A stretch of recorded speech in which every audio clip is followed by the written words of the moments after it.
We are about to take that plane to Pakistan's capital city. Good morning. It is absolutely beautiful in Gilgit this morning. I spilled toothpaste all over myself because now our flight leaves to Islamabad. Yeah. And we're in walking distance of the airport. Which has never happened before. This has never happened. They say it's only about a 3-minute walk. Once has been an adventure. I think this is our 22nd day in the north of Pakistan. Definitely been testing at times, even yesterday. But I think we've enjoyed ourselves. Anything like that? Always plan for the unplannable. Put it that way. Never ever walked to an airport before, but there it is. Alright, let us find our way in. Check in. And everything. Goodbye from northern Pakistan.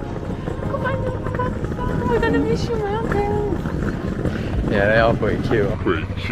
They are pretty good mountains. Alright, let's have one final look. There you go. I mean, you can't really see much from here.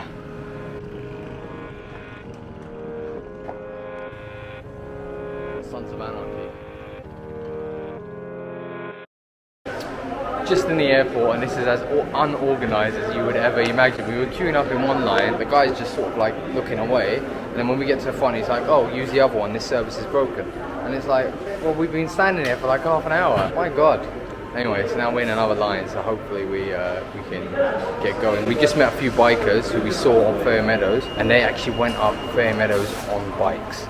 Incredibly brave. I would not have done that. So yeah, credit to them. They did it. They nailed it. We really did. They got up to the Jeep stop, parked the bikes, and then the guy was like, yeah, I'll look after them.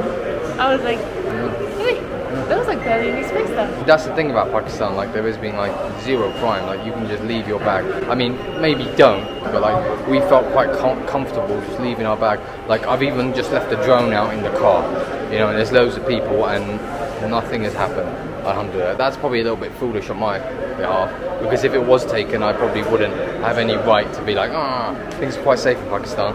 It's just they need a lot more organisation, but then you can't organise it because everything is so disorganised. And also systems and stuff isn't implemented. It should be done.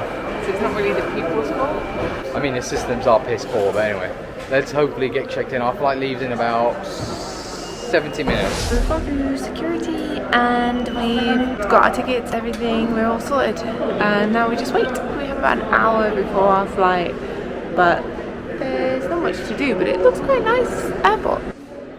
The ladies have a separate area if they want to. I don't, I'm fine. But if you want to, then you have your separate area. And you can see the mountain right in front of us, which is really cool. Just while we're waiting for a plane. Like, this is cool. Maybe we'll get some snacks.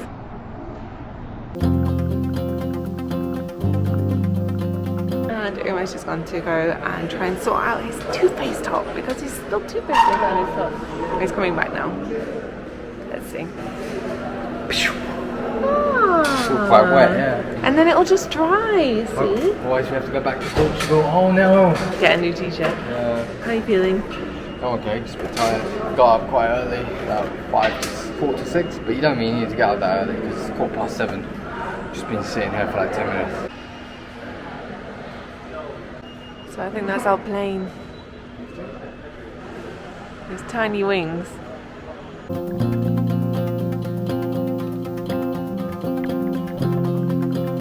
Alright, we're about to board our plane. Masked up, about to board a plane. It's the quietest airport I've ever been to in my life. And this is the little tiny plane. We flew a couple of these in Africa, going to Pemba Island. So quiet and serene. Just look at this.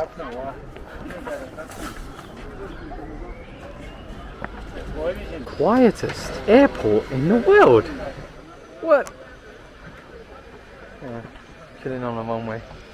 We'll probably get on last. Alright, they've just started the engine. It's not quiet anymore. Wow. We are about to take that plane to Pakistan's capital city. Yeah, now I'm feeling a bit nervous. I wasn't before, but look at it, it's tiny. We're about to fly to Islamabad from Gilgit. Flight time should be about an hour. Let's do it!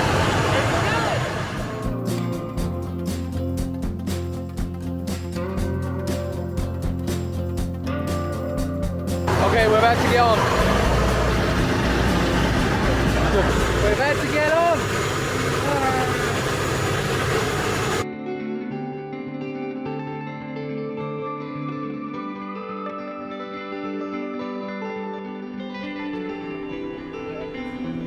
I will say, if you are flying from Gilgit to Islamabad, you should probably book your flights a week in advance. We got a little bit lucky, we booked it about 3 days ago.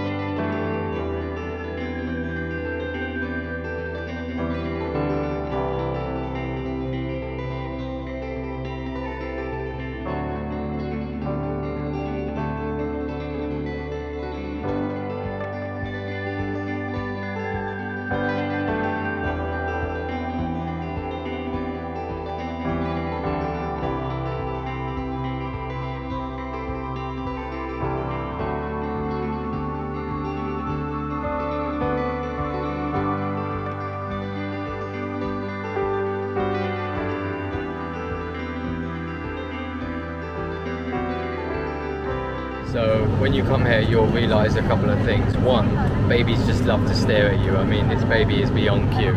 Look at that. So cute, so cute. Papa just staring me down for like 20 minutes.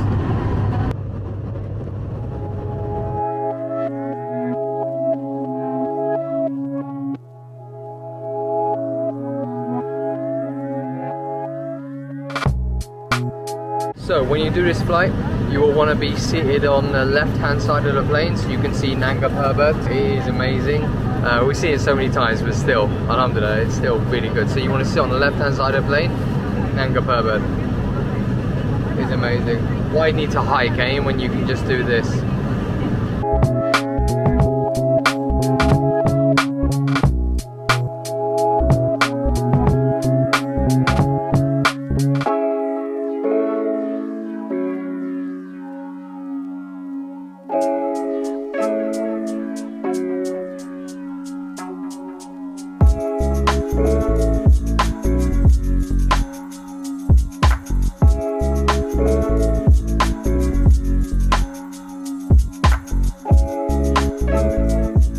We made it.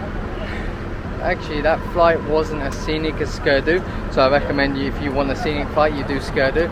Look who it is. There she is. So yeah, definitely sit on the left hand side. There's no food obviously because it's only an hour. Quite smooth. Landing was very smooth. I was very impressed.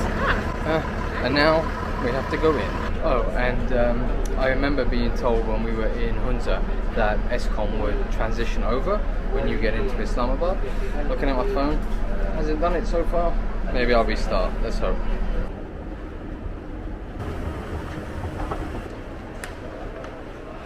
Okay, so when you get into Islamabad airport, it pretty much is just pick up your bags and then you're out of the door. There's Natalie waiting. So there's a taxi company called Metro Cab. They're saying to F6 1700, not gonna barter, better than going out on the street and doing it. There is free Wi-Fi here, but it doesn't really work. And the SIM card isn't working either. So the only option we really have is to go with Metro Cab 1700, it's fine. And one final note, there's like no SIM card, there's no money exchange, there's nothing in the arrivals lounge. I think in the departures lounge there is, but why would you have the SIM card in the departures lounge unless we're wrong? We haven't seen anything. It's literally you just come here, pick up your bags and then you leave.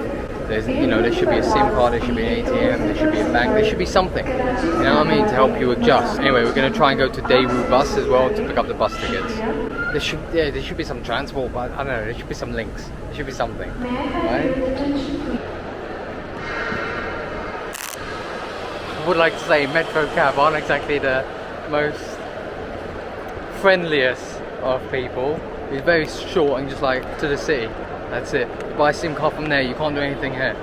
Maybe you can, maybe you can't, I've no idea. Anyway, let's go.